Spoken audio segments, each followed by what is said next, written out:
Well, let's get started on drawing out our pumpkins. I started out with an overall shape, and then inside that shape, you'll notice I drew an oval and two curved lines off to the side.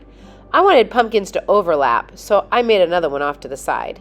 Again, an oval in the center with two curved lines off to the side. And because it's overlapped, I'm going to erase the other lines that would go inside that pumpkin. Now it looks like it's overlapping the first pumpkin. Feel free to add on any leaves, stems, or twisty curls, vines for your pumpkin. Now I also added a line so that it looks like the pumpkins are on a table or the ground or whatever you want to do. Then I'm going to take a Sharpie and I'll outline my pencil work with Sharpie, making it so you can see those designs a whole lot better.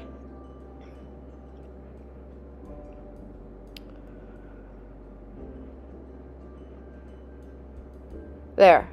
Now once I'm done with my Sharpie lines, I'm starting to think a little bit about my zentangle patterns. We just watched a video a little bit about zentangles, and so inside the sections of my pumpkin, I'd like to add some zentangle patterns. To help you, I've got some idea sheets of different patterns that you could apply into your pumpkin to create any kinds of line patterns for your pumpkin.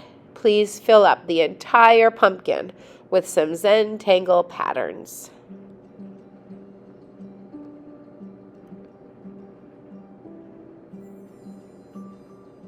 You'll notice that in each section, I fill up the entire part, repeating the same design. I don't switch designs until I get to a separate section of the pumpkin.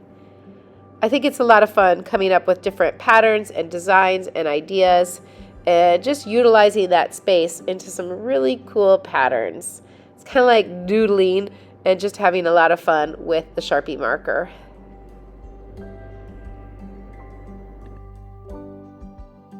Okay, so let's get to the part where I'm all done with my zentangle patterns. I grabbed some Crayola washable markers. Now notice, I am using the thick side of the marker, not the tip of the marker for a skinny line, but the thick side of the marker.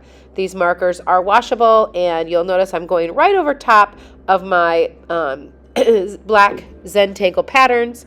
I'm trying to utilize as much of the shape/form so that when I add water to it, it looks like a 3D form.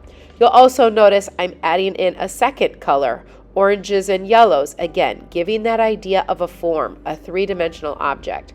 Pumpkins do come in different colors, so don't feel like you have to do an orange pumpkin. Sometimes there's some different colors, and I wanted this second pumpkin to be a little bit more of some reds and oranges, a little bit of a darker color, and so I started using reds then orange.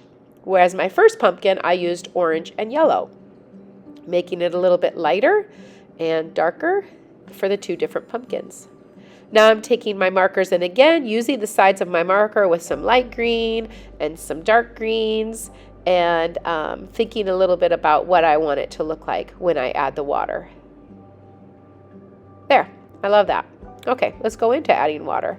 I went ahead and I grabbed my brush and some water, and I'm starting to add water right to the marker, and you'll see that it's starting to turn into a paint. And it's starting to take those colors and filling all that white space and taking that away so that you get to see some orange filling up the space of the pumpkin. You'll notice I wash out my brush before I go into a new color so that it doesn't smear and blend. Anytime you switch colors, please wash out your brush. Washing out my brush again, and now I'm going into that deeper orange color with the red and the orange. There, I love that.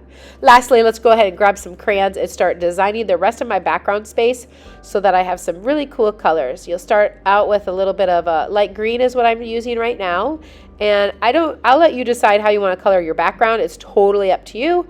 But I love the way using light colors and dark colors look together. So I colored the ground or the placemat in with light green, and I'm emphasizing the lines with a darker green. The darker green kind of makes those black lines stand out. Okay, I'm going to speed this up just a little bit with that darker green color, making that emphasize the lines that I created.